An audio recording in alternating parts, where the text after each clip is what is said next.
Hi, I'm Pamela. This was the kind of weekend I'd been dreaming about for months. My soon-to-be in-laws had invited everyone to their sprawling countryside estate for a relaxed family gathering. The scent of fresh air, the creak of aged wooden floors, and the towering oak tree in the yard whispered decades of family stories. It was idyllic, a perfect setting for the next chapter of my life. I stood in the main hall, sunlight streaming through dusty windows, as my friend Lisa admired my engagement ring. Her eyes widened with delight. "Oh, Pamela, it's stunning. Jack has such good taste," she gushed. I laughed, warmth filling my chest. He does. I can't wait to start this new chapter with him. Jenna, a college friend, joined us, a glass of champagne in hand. "So have you picked out the dress yet?" Before I could answer, Lisa practically squealed, "She has." "Jenna, it's breathtaking. You'll die when you see it." Their excitement was infectious. Between laughter and wedding talk, I excused myself to grab refreshments from the kitchen. As I neared the door, the hum of voices stopped me in my tracks. Clara and Beth, my soon-to-be mother-in-law and sister-in-law. My first instinct was to step in and say hello, but the sharp edge in their tone made me hesitate. "She's absolutely not fit for this family," Beth hissed. Clara sighed deeply. "I don't understand what Jack sees in her either, but what can we do? The wedding's practically here." "Emma would have been perfect," Beth muttered. "She's beautiful, wealthy, and from the right circles." I froze, my breath catching in my throat. "Emma? Who was Emma?" Clara's voice dropped to a conspiratorial whisper. "You're still planning on spilling red wine on her dress, aren't you?" Beth chuckled darkly. "That's a classic, but no. I've got something better in mind. What if we tampered with the wedding cake?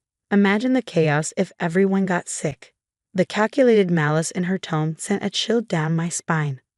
Clara mused, or perhaps I could chat with Mrs. Patterson during the ceremony. A little nudge about Pamela's past, and she'll create a scene for sure. Their laughter filled the kitchen, cold and cruel.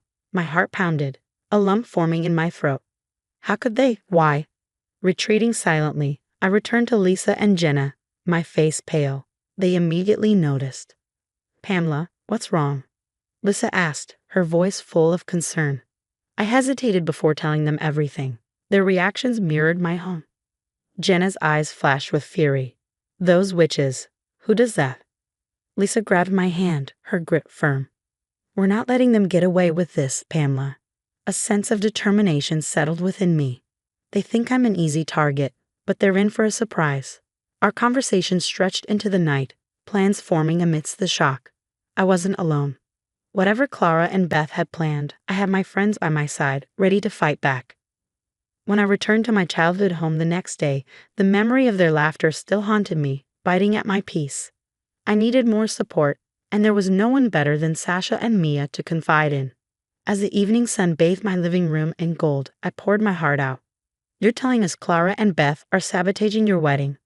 Maya asked, her expression a mixture of disbelief and outrage. Sasha slammed her coffee mug onto the table. "Those snakes. Who do they think they are?" "I don't know," I admitted, my voice trembling. "What do I do? It's my wedding, and the thought of someone deliberately trying to ruin it." My voice trembled under the weight of betrayal. Mia took my hand, her eyes fierce with determination. "We're going to make sure they don't get their way. You're not facing this alone, Pamela. We've got your back. Always." We spent hours in Mia's apartment, strategizing.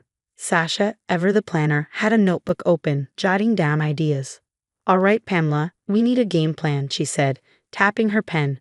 "If Clara and Beth are planning to pull something at the wedding, we'll need eyes on them at all times. We can take shifts to ensure they don't cause any mischief." Mia nodded. "And it's not just during the wedding. We need to be vigilant before it too. Your dress, the cake, everything could be a target." The next morning, over brunch at our favorite coffee shop, I filled Jack in. His expression shifted from confusion to disbelief. "My mother and sister? Really, Pamela? Are you sure?" "Believe me, I wish I weren't," I said, my voice quiet. "I overheard them at the house." Jack ran a hand through his hair, his brow furrowed. "Okay, I trust you. I'll keep an eye on them, but you're certain they're planning something for the wedding?" "I'm certain. Mia and Sasha are helping too." He sighed, his shoulders heavy with the weight of it all. "This is overwhelming." but we'll get through it. Together. Later that evening, the three of us dove into research at Mia's apartment. The warm glow of her desk lamp illuminated the scattered papers and open laptops. We combed through articles on wedding sabotage and scrutinized Clara and Beth's social media profiles. Sasha's eyes lit up with an idea. What if we gather evidence, like a recording of them plotting? It could come in handy if we need to confront them. It's risky, Mia agreed, but worth it. We just need to catch one of their schemes on tape. Armed with a discreet voice recorder, I visited Clara and Beth's house under the guise of a routine stop. Following Mia and Sasha's careful coaching, I planted the device where it would pick up their conversation. To our relief, it worked. The recording captured every detail of their schemes, including a new plan to switch the seating arrangements at the reception to cause chaos. Hearing their voices solidified my resolve. With this evidence, I felt a renewed sense of strength. To allies, Sasha said, raising an imaginary toast, and to ensuring your big day goes off without a hitch. The sun rose on my wedding day, its rays spilling over the beautiful garden venue. Fairy lights twinkled in the soft morning breeze. But instead of feeling nervous, I was determined. In the bridal suite, Sasha and Mia stood beside me in their elegant bridesmaid dresses. As I adjusted my veil in the mirror, Mia smirked, holding a glass of red wine. "Don't even joke with that," I said, giggling nervously. "Relax," Maya replied with a wink. "This isn't for you. It's for Beth." Moments later, Beth approached with a suspiciously sweet smile, a glass of red wine clutched a little too tightly in her hand. "Congrats, Pamela," she said, her voice dripping with insincerity. As she passed by, her arm swayed deliberately toward my pristine white dress. But Mia was quicker. She bumped into Beth just in time, spilling the drink all over Beth's pale pink dress instead. "Oh my. So clumsy of me," Mia said, her tone a perfect mix of mock apology and mischief. Beth's face turned a deep shade of crimson, matching the wine now soaking her dress. "Mia, watch where you're going." Mia smiled slyly. "Oops." I stifled a laugh as Sasha whispered, "Round one to us." But the battle wasn't over. Clara, elegantly dressed, moved among the guests, her voice soft but insidious. I noticed some guests casting furtive glances my way, their expressions uncertain. My Aunt Lisa approached, her brow furrowed. "Pamela, is it true what Clara's been saying about you?" I took a deep breath, ready to respond, but Sasha stepped in. "Don't believe a word, Aunt Lisa. Clara's been stirring the pot all day, and it's all nonsense." Relief washed over my aunt's face. I thought so. She seemed far too eager to share her gossip. Sasha made quick work of briefing a few other key family members, shutting down Clara's rumors before they could take root.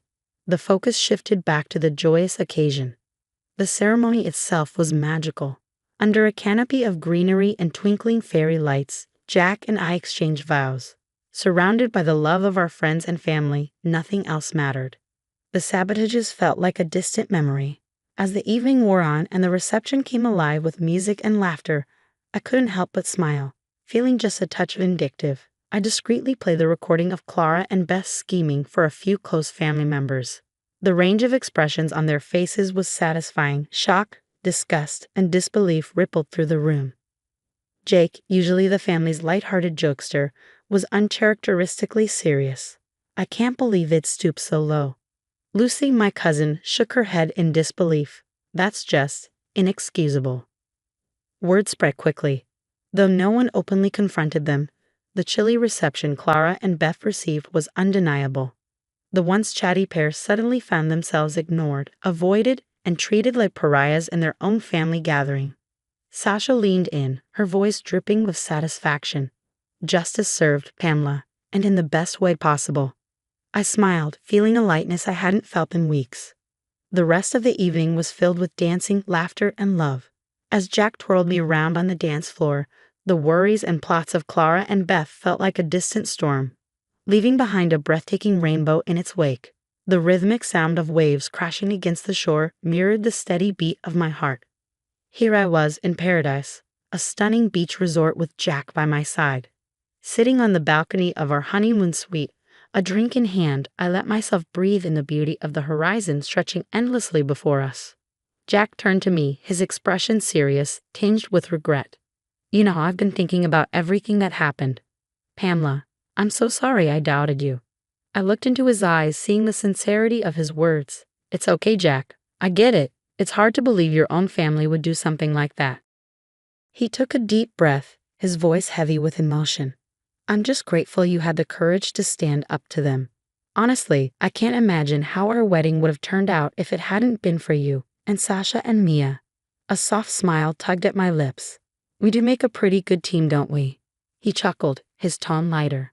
That's an understatement. As we sat there enjoying the serenity, my phone buzzed with a new message. It was from Aunt Lisa. Hey Pamela, just wanted to let you know that news about Clara and Beth has spread. Most of the family is furious. Good on you for handling everything so gracefully. Enjoy your honeymoon. Soon after, more messages poured in from friends and family, some expressing shock, others admiration for how I had handled the ordeal. It seems Clara and Beth are finally getting a taste of their own medicine. I mused, scrolling through the messages. Jack nodded. They brought it on themselves. Actions have consequences. The rest of the day was blissful. We explored the resort, indulged in spa treatments, and savored exquisite cuisines. But the best part of it all was simply being with Jack, knowing we had weathered a storm together and emerged stronger. That evening, as we strolled hand in hand along the beach, the cool sand under our feet, I found myself reflecting on everything. The sting of betrayal, the anxiety of the unknown, the relief of having allies, and the sweetness of triumph. Each moment was like a bead on a necklace, threading together the story of our wedding. Jack squeezed my hand, pulling me out of my thoughts. What's on your mind? I smiled up at him. Just how lucky I am, not just for escaping Clara and Beth's schemes, but for having friends like Sasha and Mia, and for having you. He leaned in, brushing a kiss against my forehead. I'm the lucky one, Pamela. For your strength, your resilience, and the love you've brought into my life. We spent the rest of the night lying on beach chairs under a canopy of stars. The past felt like a distant memory, a storm we had overcome together. Raising my glass, I whispered a quiet toast to the horizon, where the vast sea met the endless sky. To us, I said softly. It was a toast to love, friendship, and the sweet taste of victory. What do you think? Do people like Clara and Beth deserve second chances, or are some actions unforgivable? Share your thoughts in the comments below.